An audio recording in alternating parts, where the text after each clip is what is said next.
Friends, முறையாக வச்ச சுரக்காய் அறுவடையில் இந்த வருஷம் அறுவடையில் தான் நிறைய சுரக்காய் விட்டுருக்கு. வேணா நீங்களே பாருங்கள் எத்தனை பிஞ்சு இருக்குன்னு. இங்கே வந்து ஒரு பெரிய சுரக்காய். வாங்க இன்னும் எங்கெங்கே சுரக்காய் விட்டுருக்குன்னு நான் காமிக்கிறேன். இதே சைஸில் 5 சுரக்காவோ 6 சுரக்காவோ இருக்குது, காமிக்கிறேன் வாங்க.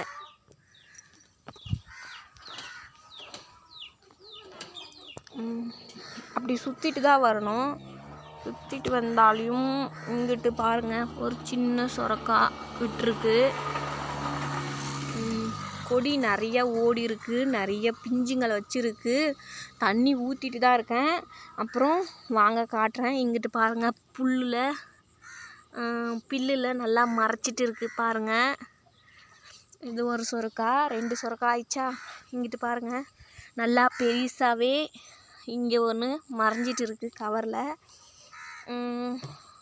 இங்கே பாருங்கள் இங்கேயும் ஒன்று புல்லில் மறைஞ்சி விட்டுருக்கு. 4 சுரக்காய் 5 சுரக்காய் ஆயிடுச்சா. வேறு எங்கிட்ட 2 சுரக்காய் விட்டுருக்கு பிஞ்சுங்க. சுரக்கொடி வச்சது ரொம்ப இதாக போயிடுச்சோன்னு நினச்சேன். ஆனால் பரவாயில்ல, சுரக்காய் நல்லாவே சுரக்காய் அறுவடை வந்திருக்கு. இந்த சைடு போயிட்டு இருந்துச்சு, ஆனால் போயிடுச்சு. இப்போது வந்து அங்கிட்டு ஏறிட்டு இருக்கிறது தாங்க சுரக்கொடி. அதிலே அவ்வளோ சுரக்காய் விட்டுருக்குது, எவ்வளோ மேல்.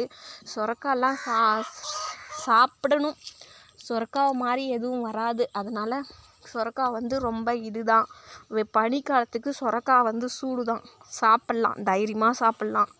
குழந்த பெற்றவங்களுக்கெல்லாம் கூட இந்த சுரக்காய் தருவாங்க. அது இல்லாமல் எங்கள் ஊர் சைடு ஏனோ தெரியல, சுரக்காய், பீக்கங்காய், பாகக்காய், அவரைக்காய் இந்த மாதிரி எந்த காயும் வரல. எல்லாம் விட்டுருக்கான்னு கேட்குறாங்க. விட்டாதானே நம்ம யாருக்கும் தரத்துக்கு. விடவே இல்லை. இப்போ தான் ஏதோ அதிசயமாக நிறைய பிஞ்சும் பூவுமா இருக்குது. பார்க்கலாம்.